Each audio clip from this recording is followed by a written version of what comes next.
Hello दोस्तों, मेरा YouTube run tech mythology and story channel में आपका स्वागत करता हूं।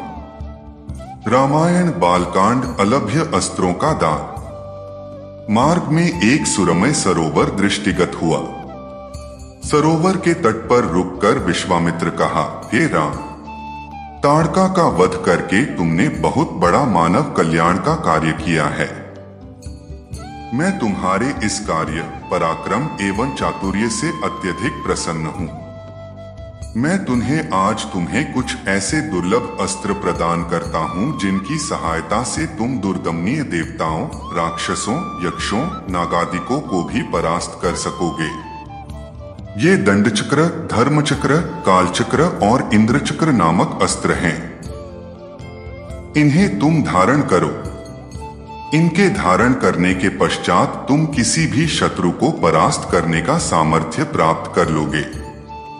इनके अतिरिक्त मैं तुम्हें विद्युत निर्मित वज्रास्त्र, शिवजी का शूल, ब्रह्मशिर, एशीक और समस्त अस्त्रों से अधिक शक्तिशाली ब्रह्मास्त्र देता हूं।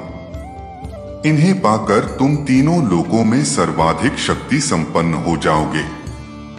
मैं तुम्हारी वीरता से इतना अधिक प्रसन्न हूं कि तुम्हें प्रचंड मोदकी व शिखर नाम की गदाएं प्रदान करते हुए मुझे अत्यंत हर्ष हो रहा है। मैं तुम्हें सूखी और गीली दोनों ही प्रकार की अश्नि व पिनाक के साथ ही साथ नारायणास्त्र, आग्नेयास्त्र, वायव्यास्त्र, हैशिरास्त्र एवं क्रौंच अस्त्र भी तुम्हें प्रदान करता हूँ। अस्त्रों के अतिरिक्त मैं तुम्हें कुछ पाश भी देता हूं जिनमें धर्मपाश, कालपाश एवं वरुणपाश मुख्य हैं। इनके पाशों के द्वारा तुम अत्यंत फुर्तीले शत्रु को भी बांधकर निष्क्रिय बनाने में समर्थ हो जाओगे। राम, कुछ अस्त्र ऐसे हैं जिनका प्रयोग असुर लोग करते हैं।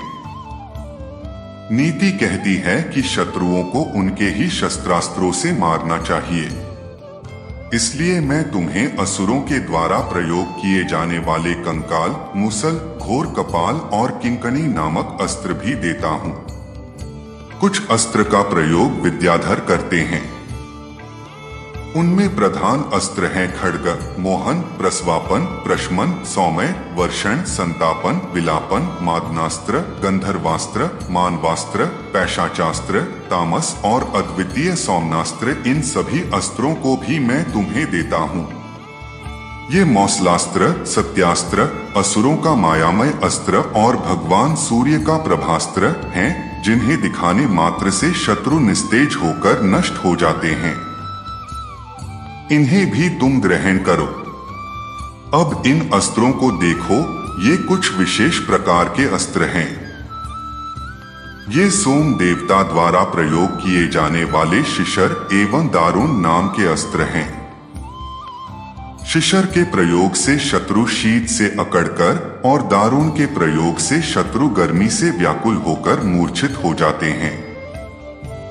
हे वीरश्रेष्ठ, तुम इन अनुपम शक्ति वाले, शत्रुओं का मान मर्दन करने वाले और समस्त मनोकामनाओं को पूर्ण कराने वाले अस्त्रों को धारण करो।